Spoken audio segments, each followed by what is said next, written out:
So in today's first reading from the book of Ecclesiasticus, we conclude the whole story about this great prophet Elijah. He was truly the greatest of the prophets in the Old Testament, and he was known as the prophet that truly restored the pristine faith of Israel. But if you think that Elijah was a very successful prophet, that everything went well with him, and that is not true. Actually, sometimes, when we look at a person, he seems to be so successful in life, and we say, wow, he's so blessed, everything, goes according to his ways, which is not true. Most successful people, they have to go through tremendous, what we call struggles. They have their own fair share of difficulties, of challenges, of oppositions, of persecutions. So when we look at a man who is successful, we only look at the end product. We never hear the real story of how this person has gone through in life to become what he is today. And so same for the question of Elijah. Elijah was a great prophet, but he was certainly, he did not have an easy life. He was, immediately we are told, after winning the battle, the contest, Queen Jezebel went after him, wanted to kill him, and he had to flee. And he was persecuted. And just like many of us, when we are persecuted, we fall into a depression. And Elijah too, when on the way to Mount Horeb, he was complaining, why this God is not so fair, why this God abandoned him, and he was disillusioned. He wanted to die, he wanted to give up, just like all of us, want to resign, want to surrender. So that is the normal reaction of a human being, and Prophet Elijah was no different.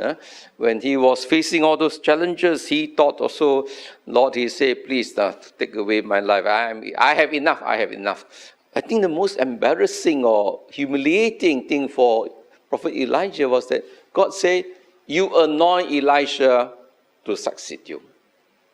In other words, he was actually removed from his post. And he was no longer supposedly to be the prophet. Elisha was. So his task now was to make sure to groom Elisha to be a great prophet. That was his task. And he willingly accepted the task. It must be a kind of humiliation for many of us if you are holding a top position in life and suddenly you are removed and you are asked to, give up your position for others to take over from you. How many of us will feel great about ourselves? We will feel angry. Sometimes we feel it's not fair. We still can work. We still are very good. And why I'm being removed? And then to groom someone to take over from you again is difficult because it means giving your,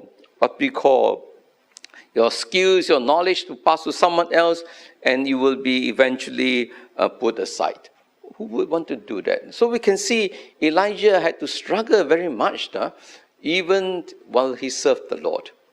And the great thing about Elijah was this, because he trusted in the Lord. He submitted to what the Lord wanted of him. So he really groomed Elisha. And God continued to be with him. In spite of all his struggles, one thing is very clear. The Lord was always with him. Even when he was fleeing, when he was at Mount Horeb, the Lord was with him. So if you were to ask me, so what is the reward for a faithful life, reward for faithful service to God? What was the reward? The reward was not so much earthly achievements. The greatest reward that God gave to Elijah was that he was taken up in a whirlwind and he went up to heaven. That is the greatest reward. So what other rewards are you looking for in this life?